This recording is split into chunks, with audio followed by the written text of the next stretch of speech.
Next game on the slate, we have the Los Angeles Chargers, who are 0-2, going into Minnesota to play the Vikings, who are also 0-2.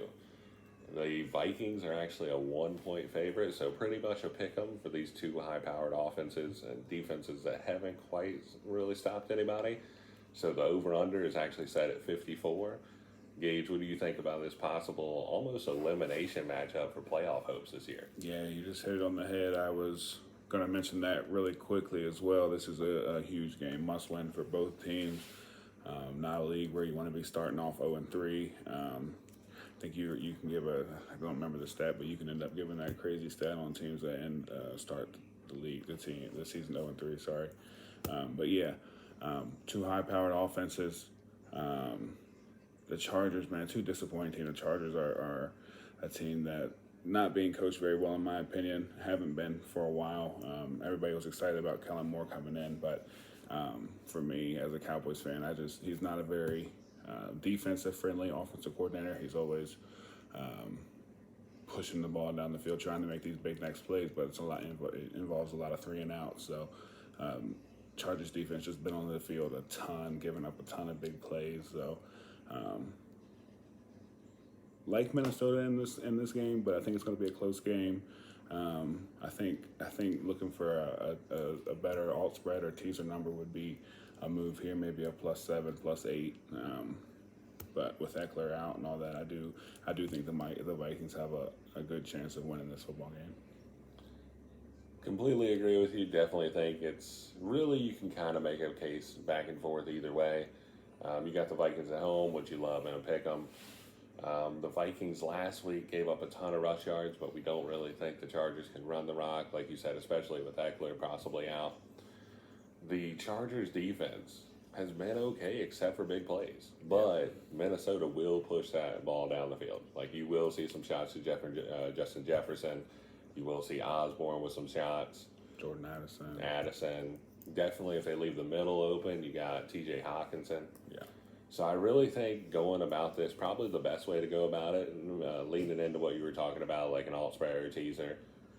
Honestly, you probably, since the Chargers are the underdogs, push the Chargers up to +7.5, move that under back down, because the look-ahead spot a couple weeks ago was 49.5, open closer to 52, about 54 now. Really think both these teams could score easily over 20. Starts adding up pretty quick. Do you have any final thoughts on this game? Yeah, I think that being said, with the under being so high and moving up, I think this is going to be a game that you can look for some touchdown props. Probably looking, I like Hawkinson. I like Hawkinson for the Vikings would be a nice July over there for the Chargers. Mike Williams has started the season really well, and I don't think he's scored yet. So I look for Mike Williams to maybe be a red zone target in here this week, maybe a good number there. So, everybody likes throwing together those touchdown parlays, so definitely look for this one to make some noise with that. All right, next game on the slate, we have the 1-1 Buffalo Bills going to go play at the 2-0 Washington Commanders, the brand new Commanders with this new energy. We've got a 6.5 to 6 point line, depending on where you're shopping it, with the Bills favored. We've got an over/under of 43.5, which has come down a little bit with a little bit of a scare from this tropical storm, maybe bringing some extra wind and rain. So, Gage, what are your thoughts on this game? Very interesting matchup here. Probably be the game that I'm tuned into for the 1 o'clock slate, to be honest. Kind of want to see what happens here. I really like what we're seeing out of this, like you said, new pretty much franchise that we have here in Washington, with a new owner, new quarterback, new name, new regime, new OC, and really a whole new attitude with the way that they're playing these football games. The defense is super strong. Sam Howell's not scared back here in the pocket, making really nice throws. And they're running the ball too. The offensive line doesn't look good. It looks like probably the weakest spot on the team, but they're manufacturing runs with Robinson. They're manufacturing points with Eric Bieniemy. So really liking what I'm seeing out of the Commanders. Deron Payne listed as questionable. That's not going to be something that we look forward to seeing. We need that defensive line to be out there, because when they're together, it's just it's tough for the other for anybody on the other side. With the Bills, I always this year they're going to be a top team in this league and put a stomping on the Raiders last week. So they're coming in good form. I'm really thinking this is going to be a good game. That 6.5 is obviously an ugly number. I'm going to push the Skins to 7, probably about -120, -115, somewhere in there, and I'll probably play a unit on that. But I think the Bills probably win this game by 4 or 5 points. But I do think the Commanders definitely show a lot of fight like they have through the first 2 weeks. I hear you. Definitely an exciting game. Like you said, we saw the Bills kind of return to form last week and lay it on the Raiders after a tough division game week 1. And we saw the Commanders that previously that spot they would have just folded. 21-3 on the road in Denver. Not a chance. But this brand new kind of energy around the team. And Brian Robinson having a breakout game really led them to a really good win in Denver, even though Denver's 0-2. We also got to see James Cook kind of break out for the Bills. Yeah. So pretty exciting game. With the under moving down, I might lean towards looking to play Cook or Brian Robinson props. But really exciting game that in the past would not have been exciting. Would have just been the Bills rolling the Commanders. So you have any last thoughts on this game? Yeah, I like the running back plays. I think Josh Allen has a little bit of a struggle in this game, especially with him having such a huge game last week. I think you can see some pressure on Allen, maybe throwing a couple of turnovers. So I would lay off some Allen props. Yeah, other than that, I like the running back plays, but like the Skins +7 is my play. All right, next game on the slate, we have the 2-0 Atlanta Falcons going into Detroit to play the 1-1 Detroit Lions. Line currently as the Lions is a flat 3-point favorite. Lions been moving between 4.5 and 3, so definitely look out to shop either side, whichever way you like it. And over under at 46.5, which is interesting for two good offenses, but two run heavy teams that could run the clock. So Gage, what are your first thoughts on this game? Big time football game here. Two style teams that I really like. Two physical football teams. Really want to pound you, but also score a lot of points. Really like what I'm seeing out of both these teams so far early in this year. I was trying not to be.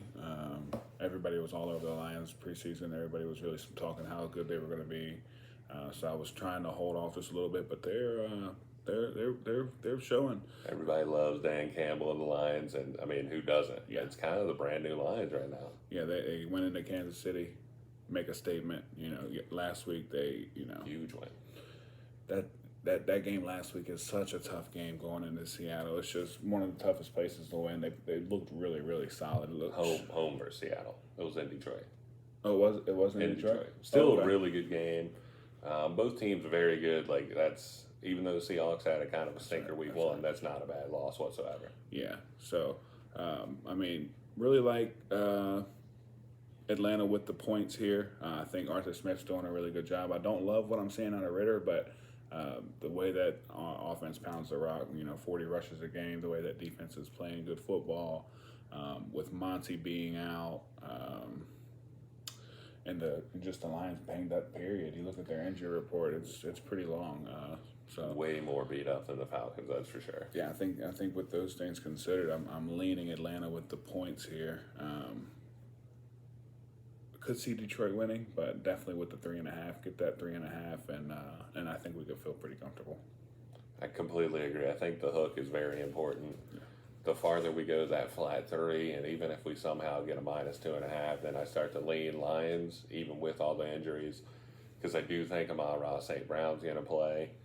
I think CJ is going to be a really big miss over the course of the season. Yeah. Maybe not for this game. But super excited to see the two rookie running backs. Should see a ton of Gibbs because, like you said, I'm pretty sure Montgomery's going to be out. He hadn't officially been listed out, but all signs point to him being out. And Bijan's just doing Bijan things. He's doing stuff you don't even see in video games. You go back and watch those highlights for that comeback against the Packers.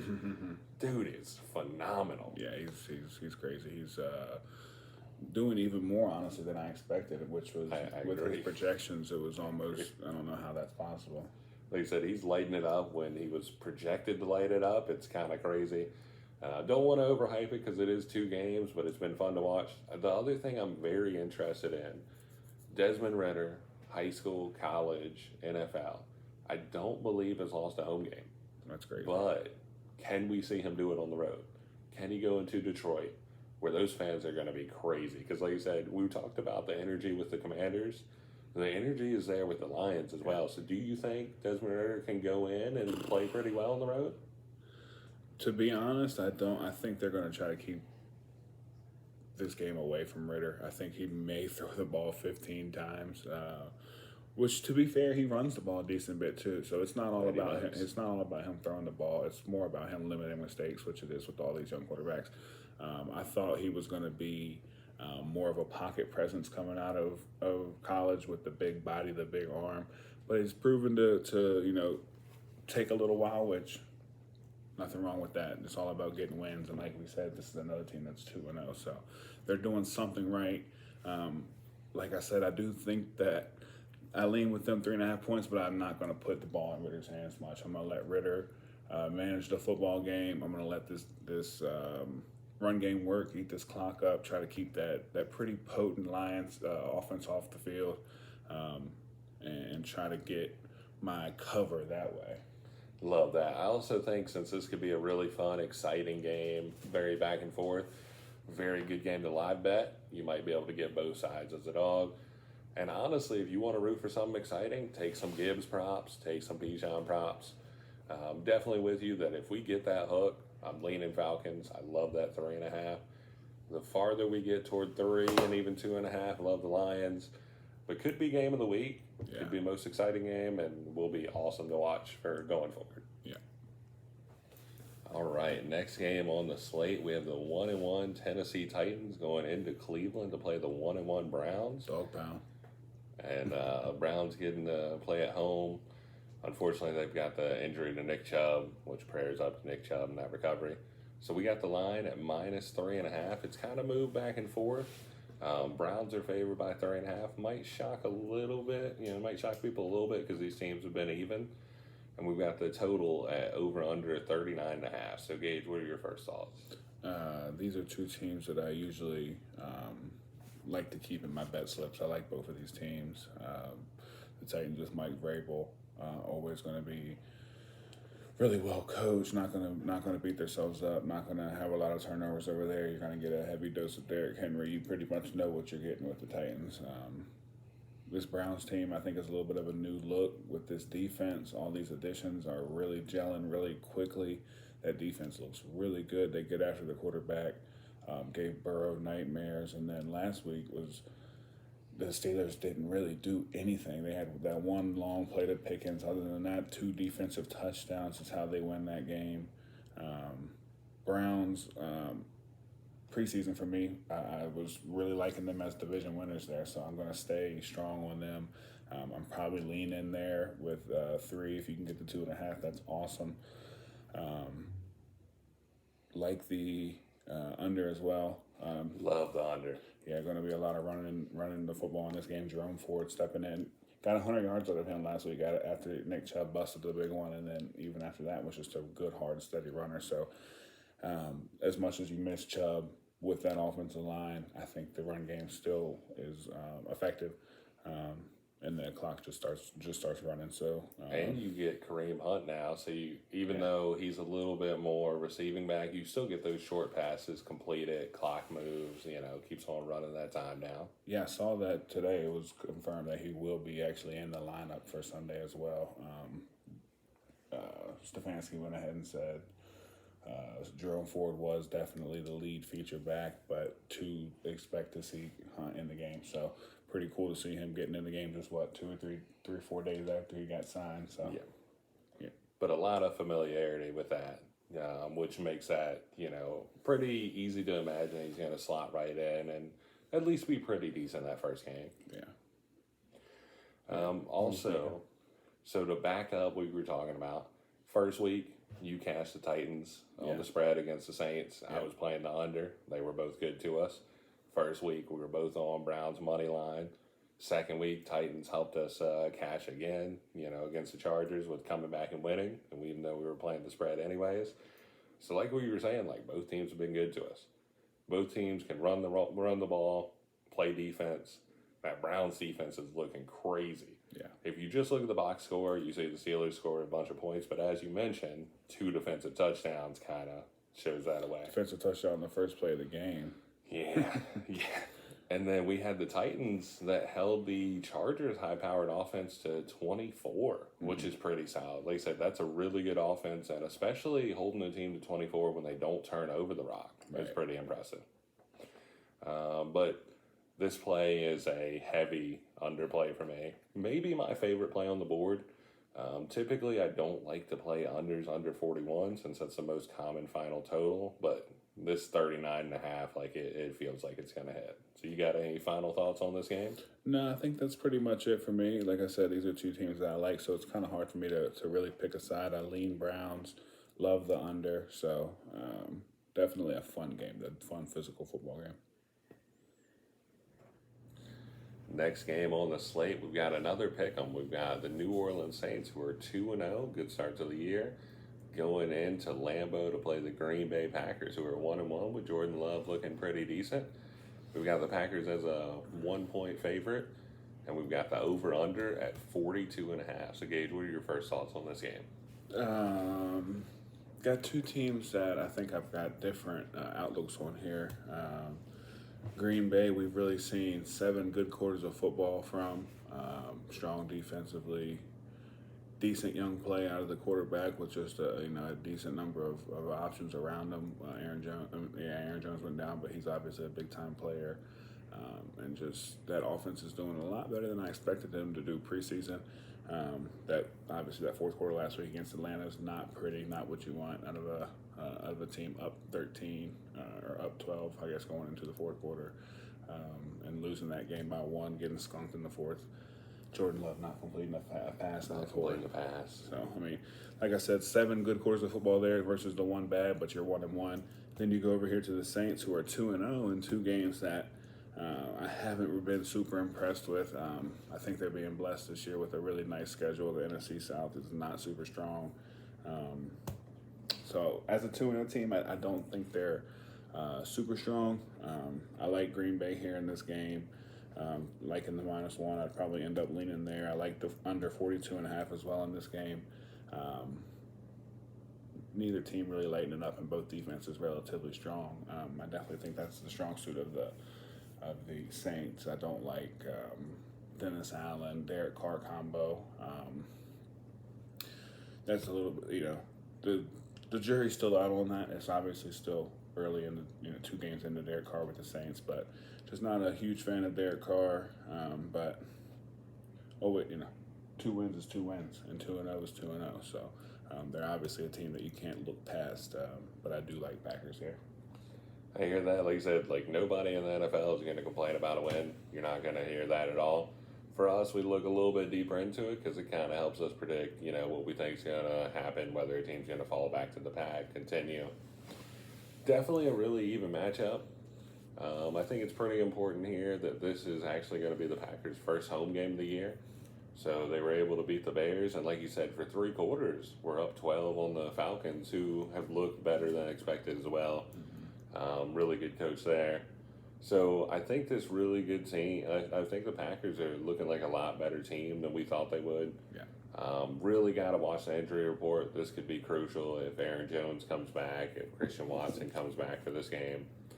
I think even without them, I'm going to lean Packers, but I think my stronger play is also the under here. Yeah.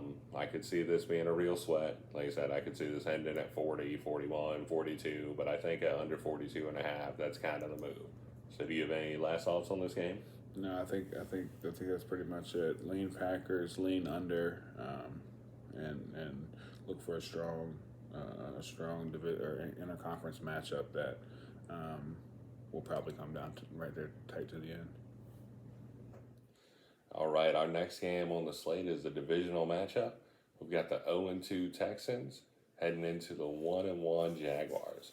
So we've got this line at 8.5. It was 9.5 earlier in the week, but the Jaguars are favored by 8.5. Definitely shop around if you like a side.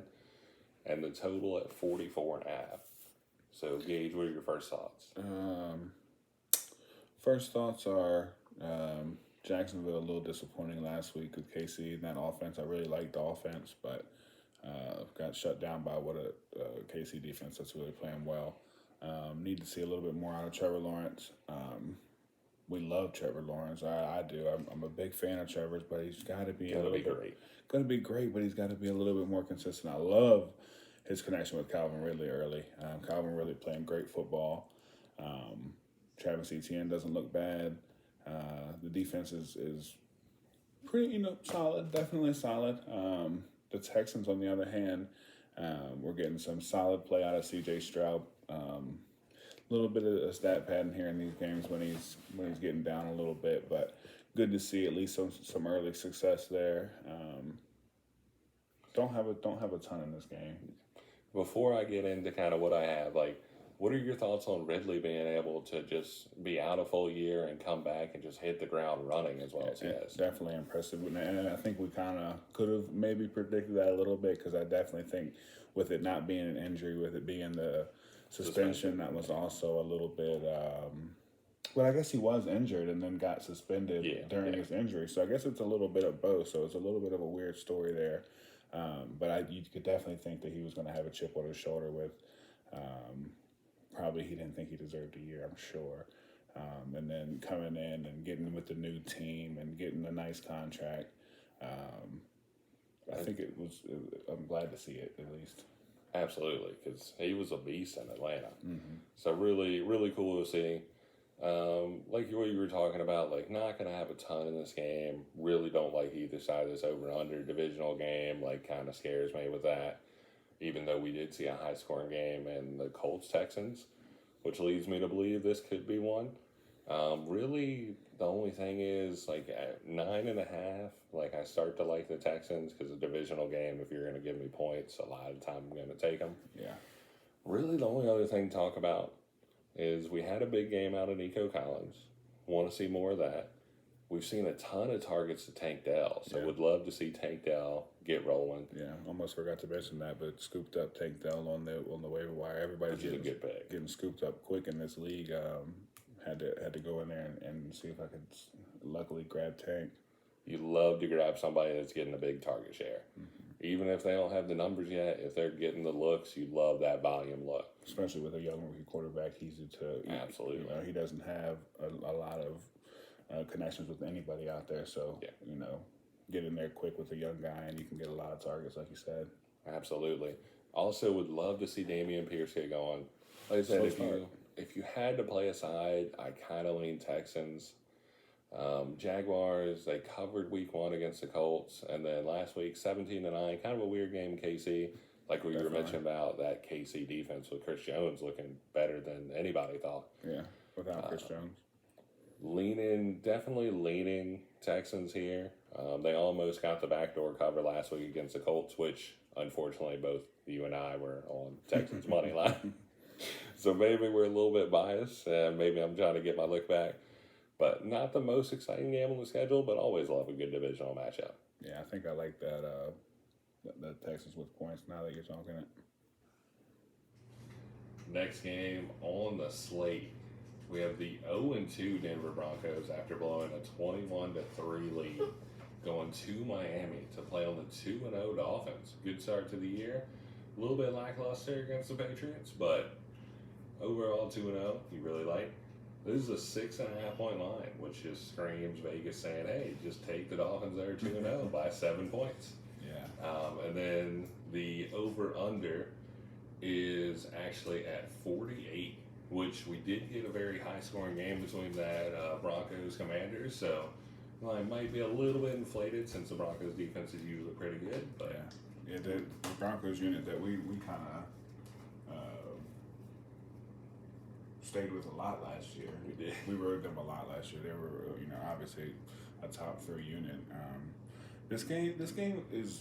I'm seeing a ton of value with Denver here. In a spot like we talked about in a few other games. the 0-2 spot. Not 0-2. Not being, you can't go to 0-3. This is a team that had playoff aspirations with a Super Bowl winning quarterback and Super Bowl winning coach, and that good of a defense. You need to be avoiding 0-3 at all costs against a team that's 2-0, little banged up with Waddle on the concussion protocol, which could be huge. Be huge. A team that you could see having a little bit of a drop off. Absolutely. Didn't look good last week. Won a hard fought, tough division game. So Broncos at plus 40 on plus 240 on the money line. That seems like a nice spot. We love the plus 6.5, but might even dip into the money line there with the huge number there. Really like the Broncos here in a must-win spot against a team, like we said, that doesn't have quite as much to play for early in the season. Absolutely agree. Like you said, love the plus 6.5. Love a little sprinkle on the money line. Because once again, if you think a team is going to stay within one score, you obviously think the team can win. You don't just take the plus 6.5 and think they can't win, unless you're just going to go bet Dolphins win margin 1-6, which could be a play. If you don't think the Broncos stand any chance, you get a lot of value there. Definitely lean with the Broncos. It kind of feels trappy. It kind of feels like the books are like, hey, you got this 2-0 team that maybe with the Cowboys injury, with Diggs being out, you might say it looks like Dolphins 49ers maybe. Yeah. So the books are saying like, hey, you got a team that's going to win the AFC against a team that's 0-2 and just blew a 21-3 lead. And overall, I like this Broncos team. Russ has looked a little better. Some bad turnovers. I think Sean Payton gets them right. I think that, like I said, with concussions nowadays, you don't see a ton of people playing that next week after getting them. You see a lot more health and safety precautions. Yeah. So I definitely think this is a nice trap spot. Also, shout out to Action and their money percentages, showing that there's a pretty heavy bet percentage on Dolphins minus 6.5, but there's not the money to back it. Yeah. That typically leads me to believe it's a lot of people just kind of looking at box scores and just going, oh, this is a free win. Yeah, I think like we said, the value. There's big value here with a top-notch defensive squad and a good vet QB like Russ. If you can get a team like this for plus 240 on the money line and getting a full score on the spread, I think that's two lines you really got to try to take advantage of. Like you said, we love kind of the get right spotter, where an 0-2 team that really has playoff aspirations. You don't hire Sean Payton unless you think your team can make the playoffs. Right. And it's must win because I think it's one out of like 99 teams that have started, or the last 99 teams that have started 0-3 and made the playoffs. So you gotta win there. So value on the spread, value on the money line.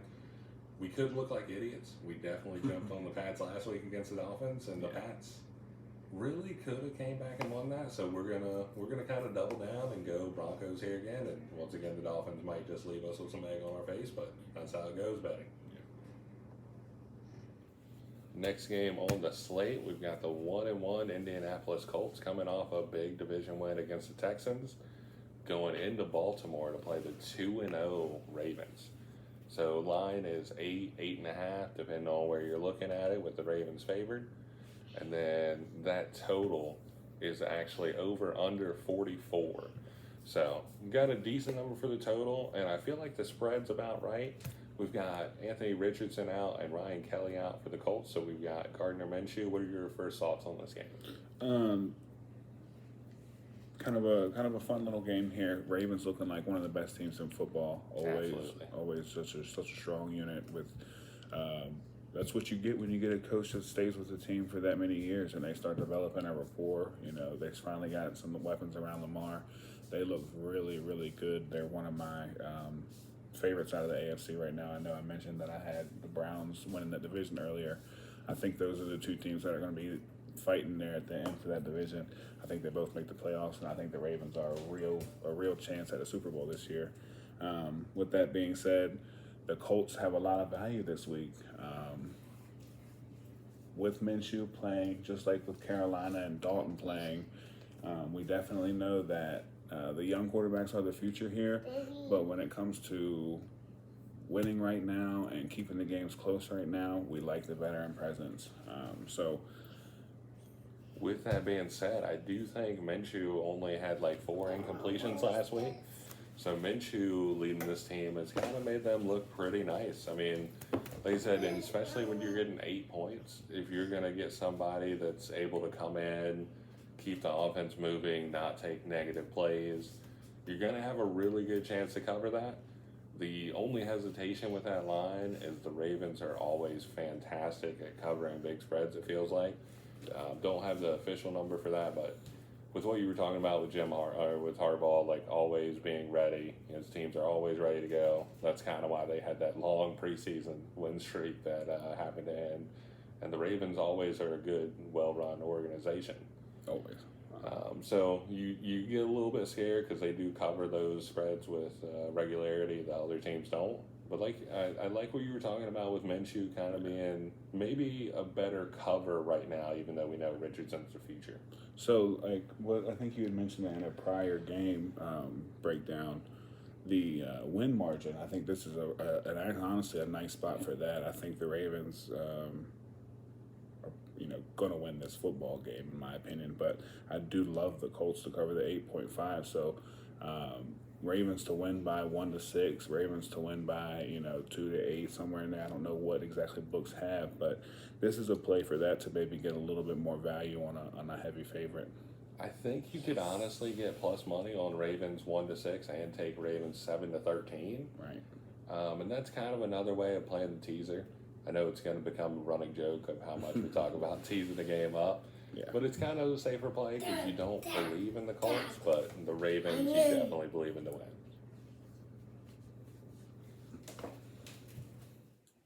All right, we got another divisional game on the slate. Yes, sir. We have the 0-2 Patriots, who 0-2, you don't want to go 0-3 if you have playoff aspirations, going into New York to play the Jets. Line is the Patriots are a 2.5-point road favorite. And then we've got the lowest total I've seen in a non-storm is 36.5. Yeah. So, Gage, what are your first thoughts on this game? So, just a little bit of a ugly game, I'd say, with this divisional matchup here with two teams that are kind of struggling to put some points up. Jets defense looking really good. Patriots a little disappointing last week, in my opinion. Had a chance to beat Miami, didn't capitalize on their chances. I didn't think Miami played very well. You could definitely kind of see a New England kind of a home field advantage last week, just being able to stay in that game. But not being able to come to finish at the end with that kind of a weird finish there. It was a very Bill Belichick type game that you usually see the Pats pull out, but definitely had a couple drives go bad, and then I thought Strange picked up the first down on that ladder. I'm not going to go too far into that, but I thought he stayed alive, and they go in and score. What a heads-up play by Gesicki. Really was, because he had no chance. Horrible play design, to catch the ball before, in front of the first down marker by 2 or 3 yards. But what a heads-up play to try to get that alive. And then the effort. Yeah, it was kind of sad to see them go back and reverse that. But overall, like I said, you definitely don't want to doubt Belichick. And they did have playoff aspirations. Like I said, some people are down on Mac Jones, some people are down on the Patriots. That team believe they can make the playoffs. And 0-3, it doesn't happen. No. I will say, a reminder for this game, you don't have to have action on every game. This is an ugly one. But I think we were talking earlier, and you were mentioning a tease piece for the Jets. So what are your thoughts on possibly teasing the Jets up? That's honestly definitely going to be on my slip. And a 1 or 2 or 2 or 3 team teaser here. I love the Jets with 8.5, and that's even if you don't love the side. That's more of just a logic play with the total being at 36.5, and you're getting 8.5 points with the team. You can't really think of that many score scenarios where a team's going to get beat by 9 points when only 36, 37 points in the game are going to be scored anyway. So the math is definitely on your side. And you know what else is on your side? That defense. Yeah, exactly. This game is going to be low scoring. It's going to be tough. It's an interdivision matchup. There's no way it's going to be blowing out anybody here. I wouldn't, for the most part, I would say 3 to 5 point game here. Loving the Jets in a tease piece. So that's really about all I have there. I think I'm going to, just double down with you and just say Jets and a tease piece. And Don't want to play that 2.5-point line. That's a dangerous line. And don't want to just play a straight-up winner because both teams kind of need this. Like I said, I know the Jets are missing Aaron Rodgers. And they're still believing they're making the playoffs. I know the Pats are 0-2, and some people don't believe in Mac Jones. They're still thinking they make the playoffs. Both teams need to win. Division game. Take the extra points in a low-scoring battle. And maybe go watch that Falcons-Lions game for a little bit of fun while you're waiting to sweat out this bet.